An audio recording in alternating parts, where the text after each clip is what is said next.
Samantala, pumalo po sa 112 billion pesos ang net income ng Government Service Insurance System o GSIS mula Enero hanggang Setyembre, higit na lamang sa tinatarget ng ahensya na 76.6 billion pesos na sa kabila po yan ng kumakalat na kontrobersya sa investment.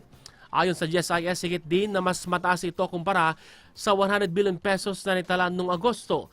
Umabot naman sa 1.93 trillion pesos ang assets nito o tumaas ng 5.7% mula sa dulo ng 2024 pero bumaba ng 17 billion pesos ang gastos kumpara sa itinakdang budget. Umaharap pa rin si GSIS President Vic Veloso sa mga batikos dahil sa umunoy high-risk investment ng ahensya kaya't maraming grupo ang pinagbibitiw siya sa pwesto.